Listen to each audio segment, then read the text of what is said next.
Wala pa raw kasi tayong mapa, kaya hindi raw tayo dapat nakikipagdebate, nakikipagtalo sa China pag may mga insidente ng bullying sa West Philippine Sea.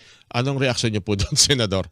Alin pong mapa ang tinatanong? Yung Ah, mga boundary natin mula sa hindi po. Masinloc, mula hanggang saan tayo, Fake pati news yung po yun. Kalayaan Group of Island o Kalayaan Island Group, nandoon yung Pag-asa, dapat Opo. daw, hindi, wala tayong walang malinaw kung ano yung coordinates nito, Hindi Senador. po totoo yon. Misinformation po yon. Meron pong ginawang batas noong 2009. Ito po yung baseline law. Doon po sa baseline law, nagkaroon po ng 101 base points. Ito po yung Republic Act 9522. Ito po yung baseline. Meron pong northernmost point, ito po yung sa Batanes, at meron pong southernmost point, ito po yung sa Tawi-Tawi. Yun pong, ang pinag-uusapan po dito sa Republic Act 12064 ay maritime zones. Mm-mm. Ano-ano po yung maritime zones? Ito po yung nabanggit ko kanina. Ito po yung territorial sea, Yung yung EEZ. napapaloob. Mm-mm. Ito po yung contiguous zone, yung Mm-mm. hanggang 24 nautical miles, at Mm-mm. ito po yung exclusive economic zone. Mm-mm. Lahat pong ito doon sa western portion ng Pilipinas, simula po doon sa territorial sea, sangayon din doon sa ating baseline, ay yun po yung tinatawag nating West Philippine Sea. Mm-mm. Meron pong mapa. Meron pong mapa at hindi po totoong hindi alam yung coordinates niyan. Ang coordinates po niyan ay yung maritime zones.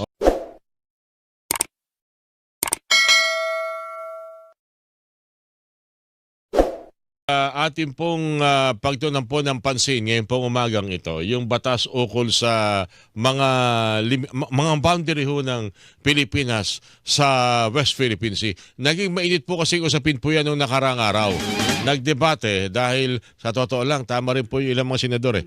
Ang issue yata pinagdedebatihan ay yung support kay Tariela. So parang yung act ng ginawa ng panlalait po ng Chinese Embassy sa mga opisyal natin kasama si Commodore Tariela, yun ang pinag-uusapan. Pero bago raw yun solusyonan, aprobahan yung resolusyon, pag-usapan daw muna ang maritime boundary ng Pilipinas. Nako, ang tagal hong inubos ho doon. O kaya masasabi natin, may tamang representation ba ang Chinese Embassy sa Philippine Senate?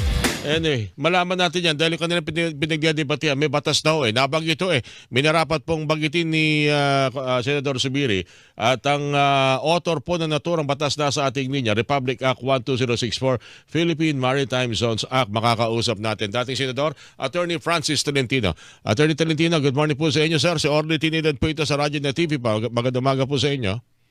Ay, magandang umaga po, Ka-Orly. Magandang umaga sa ating mga taga-subaybay. Wala pa raw kasi tayong mapa, kaya hindi raw tayo dapat nakikipagdebate, nakikipagtalo sa China pag may mga insidente ng bullying sa West Philippine Sea. Anong reaksyon niyo po doon, Senador?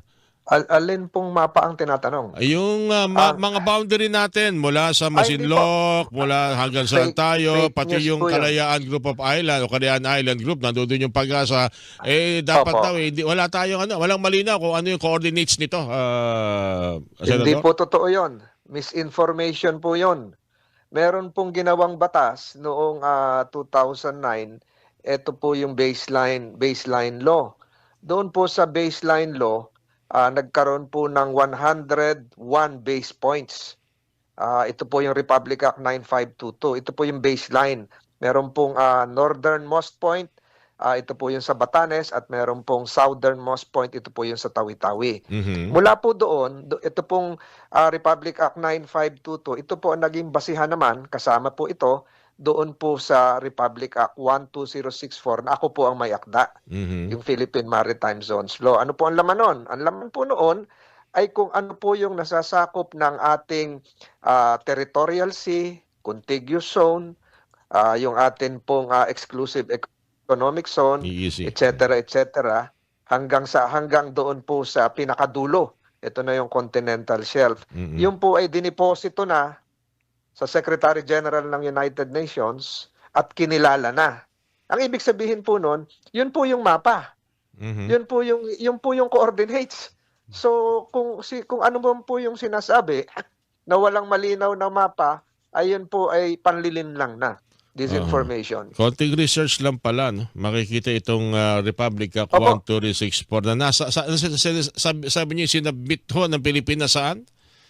Sa United Nations po yan, sa Secretariat po din ng UNCLOS. Oo, Pero pwede. nauna po dyan, Mm, yung Republic Act 9522 na sinubmit natin noong March 10, 2009. Ito po mm, yung baseline law. Yung mm, po yung kung saan magsisimula naman yung pagkukompute ng distansya. So maliwanag po dito, halimbawa po, West Philippine Sea, ito po yung napapaloob dun sa ating exclusive economic zone.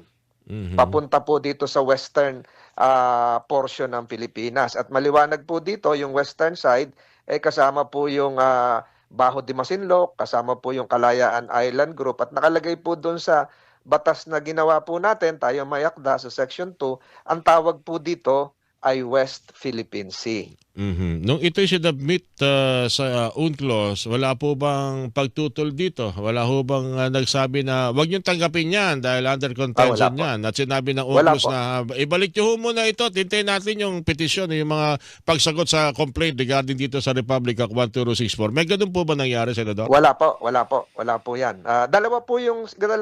Baka malito po tayo. Ang una pong sinubmit ay yung Republic Act 9522. 9522, Okay. yung baseline law 2009 pa. Ang pangalawa po ay ito pong 12064 na nire-reaffirm lang natin yung naging desisyon naman at kinikilala ng international law Arbitral doon sa Tribunal. arbitral ruling. Mm, mm.